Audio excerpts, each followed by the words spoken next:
For Barney, a 61-year-old artist and musician, it's tough finding work these days, and making enough money to put food on the plate isn't easy.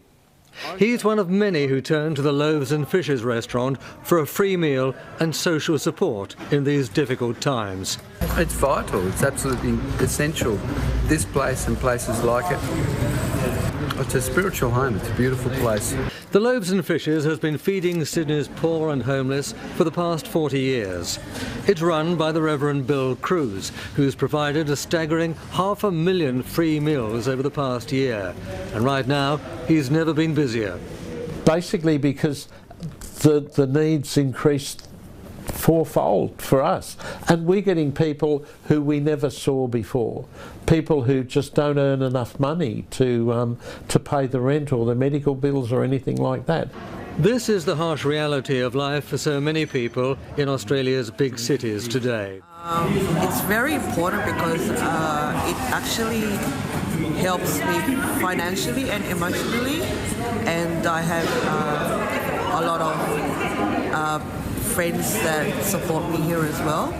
It's because so many people are struggling with a higher cost of living that this week's meeting of Australia's Reserve Bank is so crucial. Even the so-called working middle class are finding there's little left over to pay the bills. At the top end of town, even large companies are facing the prospect of lower profits. In Parliament, the government is under pressure from the opposition, who accuse it of mishandling the economy since it came to power. They always miss out the fact that interest rates started rising on their watch after they handed down the highest inflation quarter. The highest inflation quarter was March 2022. Inflation has certainly begun to flatten, with the latest figures revealing a drop from 4% to 3.9% in underlying inflation. However, in the 3 months to June, consumer prices actually grew by 1%. Most economists believe these figures are not enough to persuade the RBA to increase the interest rate again.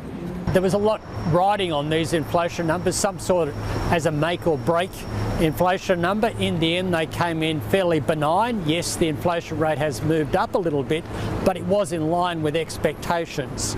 It wasn't higher. The big fear was that it was going to be higher.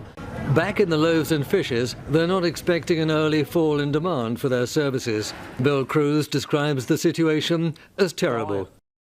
Dire. I don't see things getting much better for the next 4 or 5 years. We're a really good barometer of how the economy is.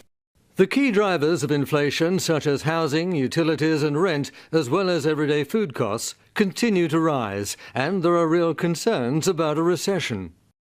Look, I'd have to say the risk of recession in Australia is high, and this is something the Reserve Bank has to allow for, because if we tip over into recession, then that will probably knock the inflation numbers way down below their target of 2 to 3%.